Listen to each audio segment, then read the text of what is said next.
go-to place for everything related to STR, travel, and the business of hospitality. Today, I want to go ahead and dive deep into a couple of interesting stories, mostly related to Airbnb.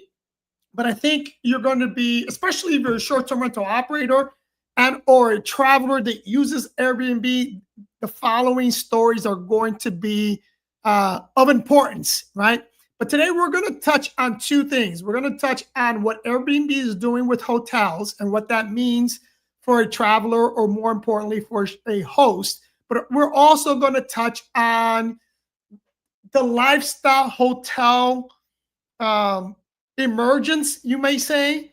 We're going to touch on that. And then if I have time, I may touch on a couple of other things, like I want to give you a quick update of what's going on in the vineyard. In addition to that, in fact, let me do this right now. Right now, and let me share my screen, we are giving away a cruise. So let me share my screen real quick. Boom, boom, boom, boom. 1 second. And don't forget, guys, if you are watching me live, either on social media or on YouTube, please comment below. Let me know where you're from, where you're watching. If you have any questions or comments, let me know. Here. Go to my website.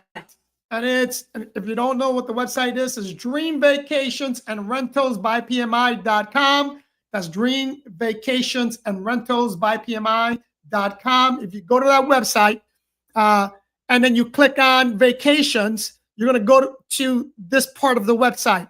And right now we're giving away an Oceania cruise. It's a luxury Alaskan cruise for two. So if you envision yourself on an adventure to Alaska, go ahead and enter. And we also have a bunch of deals right now. We're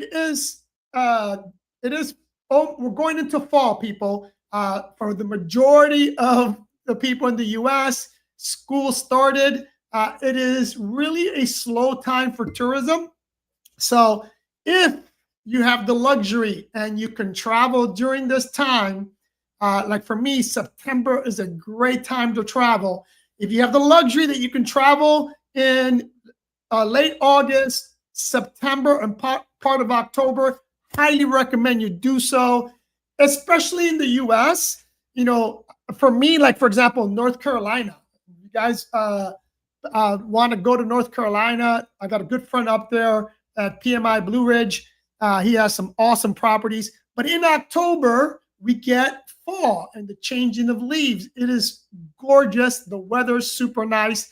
But the same applies if you go to Europe. So I highly recommend, if you can, and have the luxury of being able to travel during this, what's called low season or shoulder season, highly recommend you do so, because you get to see more and spend less. So check that out. Let me stop sharing my screen. Hi, Fernando, how come people can win this cruise?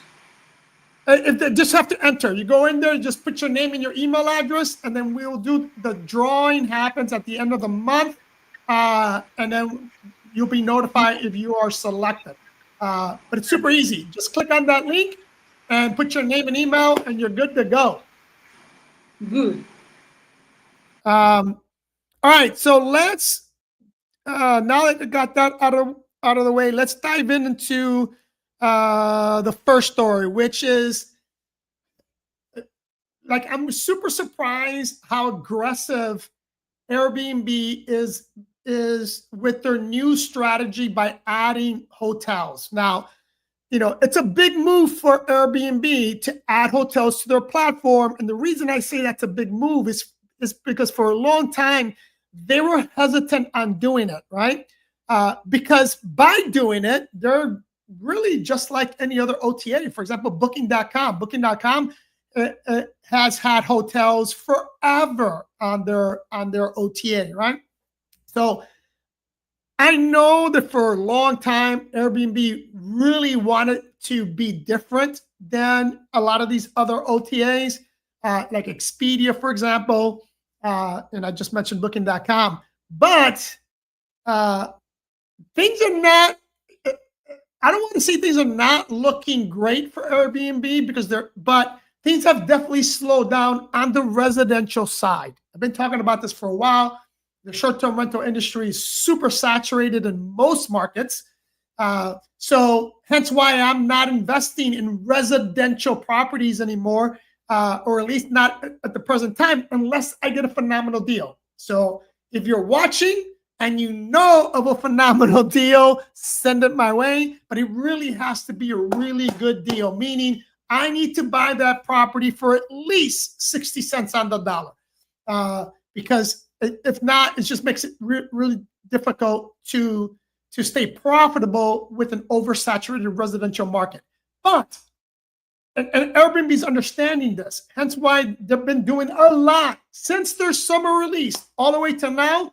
They have been aggressively trying to stay ahead of the game, stay on top of the food chain, right? They're still the number one booking platform in the US, and they're gaining on Booking.com internationally.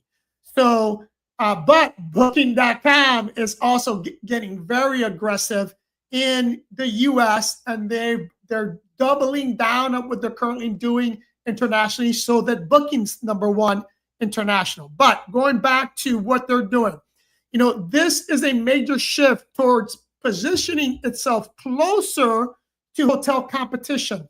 And what they're really trying to do is capture guests even when guests are not booking a short-term rental, right? Financially, like I just mentioned, they have to do this, right? And it's not to say that you couldn't find hotels on Airbnb before, because you could. For example, my Icon property in Bogota, Colombia, it is a boutique hotel, but it's on Airbnb, and we listed it individually on Airbnb as well. So it's not like you couldn't find hotels on Airbnb. But right now, Airbnb is aggressively trying to get hotels, especially major chains, to sign up with or to put their properties on their platform, right? And if you are a host and you're watching this either now or on replay, I need you to comment below. Tell me if you think this is a good thing for you or this is a bad thing.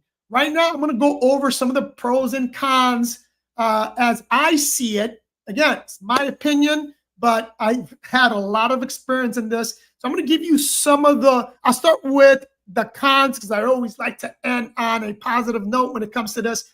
But by Airbnb adding hotels, and I'm going to talk about one specifically, what they're doing in New York City, right? But let's just go through for me, the three cons for this, right? Number one, obviously, it's an increase in competition for you as a short-term rental operator.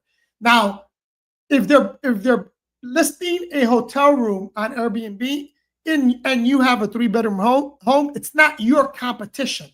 But if you have a 2-bedroom or a 1-bedroom condo or a cottage or something similar to that, then this is definitely adding to your competition, right? Because hotels offer more consistency in service and amenities, which I've been talking about this a lot, which draws guests away from unique listings, right? One of the big drawbacks about the short-term rental industry is the lack of consistency throughout the markets. Hence why I've been preaching this for a very long time. If we're going to survive, we A, have to be professional, and B, we have to be more consistent throughout the platforms, right? Meaning what we're doing here in South Florida, you should be doing in Europe, right? Not necessarily every single thing, but the same processes and procedures should be in place everywhere, right? That's number one. Number two is operational friction, right? Integrating third-party services in your property could complicate logistics and disrupt your hosting flow. So And again, and I don't know if you experience this. I'm going to give you a couple of examples of what I'm referring to when it comes to operational friction. Right? I mentioned before, statistically, there there's still a big market or a large amount of people that have never booked a short-term rental. They've booked hotels before, but they've never booked a short-term rental. So the only thing they have to go by is their experience with the hotel. And unfortunately, when they book a short-term rental, it's not like booking a hotel, right? It's completely different. You're dealing with different entities. Give me one quick second. I'm trying to get this back up and running here. So the expectation of that guest greatly differs from a hotel to a STR, hence why that creates that friction. And by adding more hotels to Airbnb, which gives people the opportunity to book a hotel, then we're only adding to that friction. I hope that makes sense. If it didn't, comment below, and I'll try to expand on that a little later on. And then the next thing is the scalability of it, right? Services like spa and hair appointments are tough to scale. It may not bring the margins that as a short-term rental operator you may think, meaning in terms of adding these hotels to the Airbnb platform. So those are the cons, right? Now let's talk about some of the pros. And one of the big pros is increased visibility. If hotels are integrated into the Airbnb ecosystem, the platform could attract a higher value in terms of traffic that we currently aren't seeing, right? I just mentioned that there's a huge number of people in this world that have never booked a short-term rental. But now, if they know that they can also look for a hotel, then they'll be able to get on that platform and can give your property the ability or gives your property the visibility from these people that never booked a hotel. That's what makes Expedia and Booking.com so great, because if you go to Booking.com or you go to Expedia, you have the option to book either a hotel or a short-term rental, and you can compare the two. Currently, you can't do that on Airbnb, right? So again, that's a big plus in my opinion. The next is going to be that extended services. With Airbnb launching their services, right, in their summer release, it's, it increases the visibility and enhances that guest experience for you. Not only as the traveler, if you're going to travel, you're going to have a better guest experience, but as a host, you're doing very little in terms of your investment and your actual work to increase that guest experience. I hope that makes sense, right? So if they go on that platform and they book your property, right, they can also book services which enhance the guest experience, which will be attributed to your property because they're staying on your property, right? So there's a big plus to that. And then the last thing I want to talk about in terms of Airbnb themselves, this is also diversifying their income in their portfolio. As I mentioned, the short-term rental industry is oversaturated. We're seeing a lot of issues in some certain parts of the world with regulation. I talked about endlessly about Spain, Barcelona, Madrid, the southern coast, how, I forget the actual numbers, but, they delisted thousands of short-term rentals. That's taking money out of Airbnb's pocket, right? Not just you as the host, but Airbnb is losing out in all these areas. So, and I said I was going to bring this up, going back to adding hotels. And one of the major cities in which Airbnb did a pilot program in was New York, right? We talked about how New York, in essence, banned short-term rentals in the city, right, in Manhattan. So in order for Airbnb to make up that difference, they started this pilot program, and New York City was one of the first places in which they went through a lot of the major chains there and had them advertise or at least put their properties on Airbnb. Why? Because Airbnb lost a big market share. New York City is huge, was a huge market share for them. And the fact that several years ago that they, in essence, banned short-term rentals, it was a big hit for them. All right, let's move on.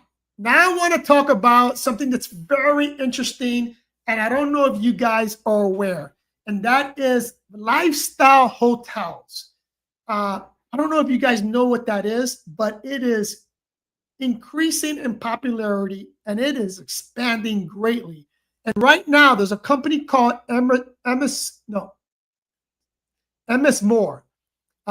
They're looking to go public, and if their IPO blows up or does well, it's a great sign for these lifestyle hotels. So let's talk a little bit about what it is, right? These, and let me give me one quick second. I'm going to check on something real quick.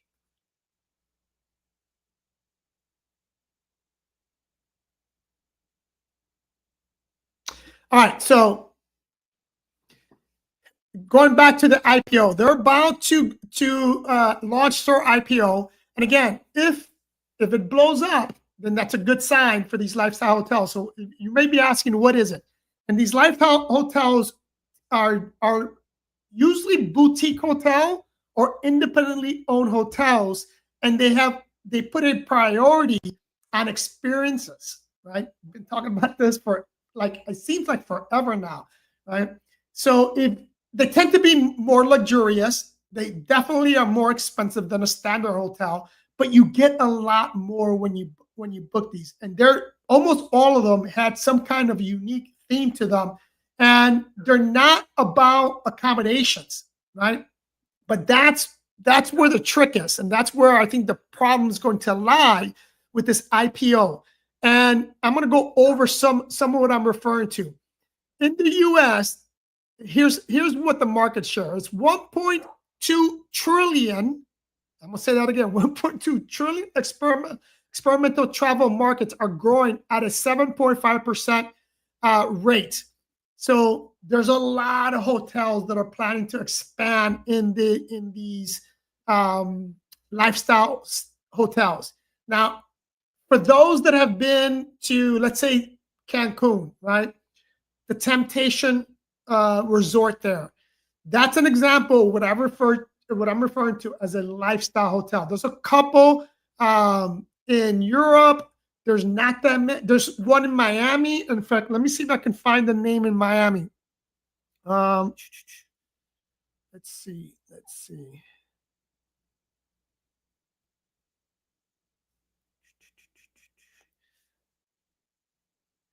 One quick second, because if you've never been to one, it's tough to imagine what I'm talking about. That's why I mentioned Temptation, because it's one of the longest running lifestyle hotel, and it's pretty popular. Now, it's popular for the alternative lifestyle. It's really known. It's really a swingers hotel there. And it caters specifically to swingers, right? So let me see. I'm trying to find the one in Miami. What's the name? Okay, so here's the ones that I'm talking about. Virgin Hotels is a prime example. Virgin Cruises is an example of a lifestyle cruise ship, right? So if you've been on a Virgin cruise, you'll know what I'm talking about. The one in Miami is called Good Time Hotel in Miami. Now this combines a tropical aesthetic and lively atmosphere, which reflects, the Miami culture. Then you have G-Ruff Hotel in Rome. It blends, this is a cool hotel because it's really an old historical, how do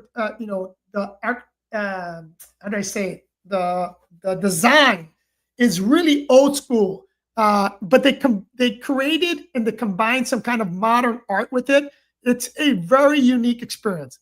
Anyways, the point is this, that more and more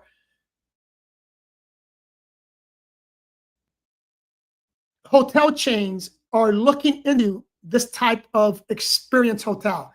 And if this IPO takes off, then I bet the bottom dollar that you're going to see big major chains like Marriott, like Hyatt, follow suit and start expanding and catering to these specific travelers that want something unique, something a little bit more upscale. Been talking about premium travel for a while, and something that's more personalized, because all these hotels, that's where they're catering. Now, let me give you the drawback to it. I kind of touched on it, and it's that it's expensive to run these lifestyle hotels, mainly because of personnel. You need a lot of people to run these lifestyle hotels. And where they make their money is not in the accommodation itself. They make their money in upsales and in dining and food sales and beverage sales. That's where they make the money. But that's where the problem is, because, for example, now that I just talked about, we're entering the slow season. If there's not that many people there, it's very difficult to be profitable in the long run. So we'll see how this pans out. Anyway, my beautiful people, that is going to be it. Those are the two major stories that I want to talk about. There's been a lot going on in the airline industry. We talked about Spirit Airline. I didn't talk about it in this channel, but keep in mind that on my threads, I post a lot of news, a lot of stuff that's happening now. For example, Delta recently canceled a bunch of flights. Spirit canceled a bunch of flights. We've been having issues in certain airports. But go to my threads. You'll see the latest and greatest news as it relates to travel. But love you guys. And those that are watching, thank you. Those that are going to watch on replay, don't forget to comment. And I will see you on the next one. Imagine a vacation where every detail is tailored just for you. That's the Dream Vacations and Rentals by PMI difference. We're not just another rental company. We're your personal vacation curators focused on you, our guest.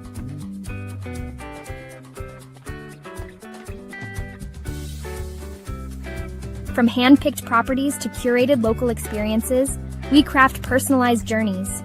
Our marketing reaches you with the perfect options, matching your unique travel style. With Dream Vacations and Rentals by PMI, your perfect getaway is just a click away. Visit our website to book your dream vacation today and experience the PMI difference.